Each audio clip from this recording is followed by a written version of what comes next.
Hello, everyone. Today is February 7th, 2025.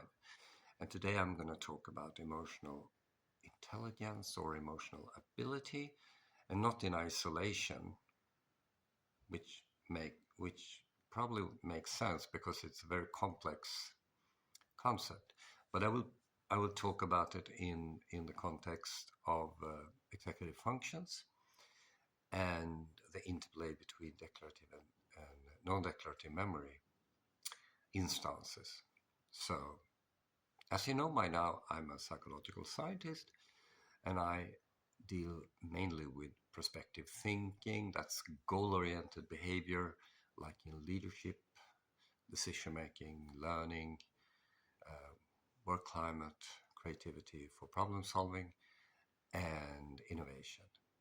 And since I came to Finland, I also deal with nutrition psychology.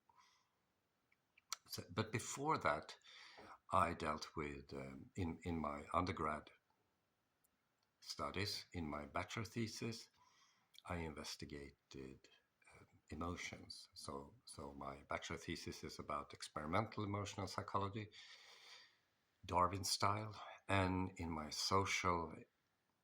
master's thesis in social psychology, I dealt with three different criteria, which is emotional adjustment, social adjustment, and cognitive development, and how they are influenced by relationships between mom and dad. So, and then I went on to write my doctoral thesis. So, in all of that, I focused a lot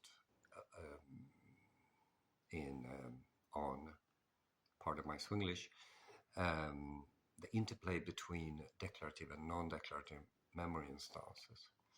So even though goal setting is not a memory but a prospection, it's based on memory. And if we do this right, information about a goal can be retained and communicated to other people.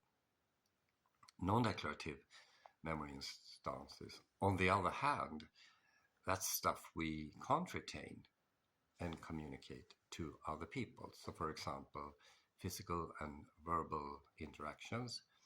And by that I mean, for example, dancing. Dancing is a very complex thing where we communicate by using our body parts in a very complex way, hopefully to the beat of the music, and also with our facial expressions. Verbal interaction, like is a conversation, for example, we exchange information or ideas. Sometimes we don't, we just argue, but the optimal way is to exchange information for to reach a target together. So all of that together is stuff that unpacks during early age. So emotional adjustment unpacks during the first 4 years of living and include sort of self-esteem, self-awareness. I would put a theory of mind, empathy there.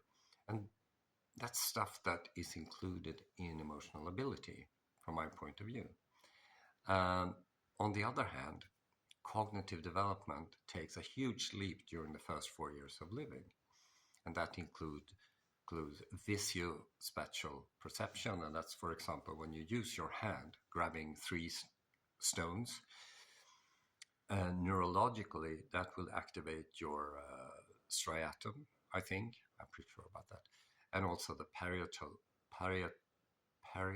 lobe. It's Latin for the top of your brain up here. And these are procedural, non-declarative instances. It's a very complex activation. But if you look at the stones and you see three stones, you activate visual cortex in the back of your brain. That's the occipital lobe. So in the Brodmann system, that's V1 to V6.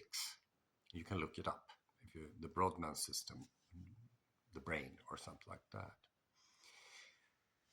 Now, cognitions is also numerical stuff, understanding things from a numerical point of view, and that is called numeracy.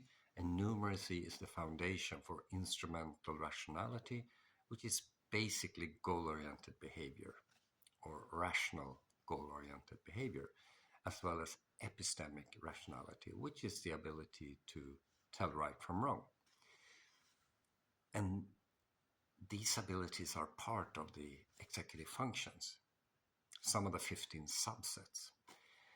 But so is, I think, empathy, because it's a social aspect, and impulse control, which both loads in executive functions and emotional ability.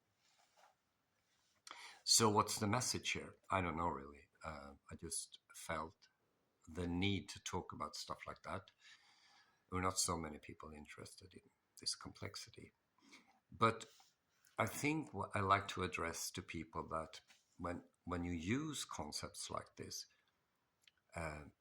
look them up and try to explore them. There are great tools now, large language models, which you can use to self-educate yourself about this in order to improve your understanding. Because I believe that improved understanding about things is the key to personal improvement. Well, that's all for today, folks.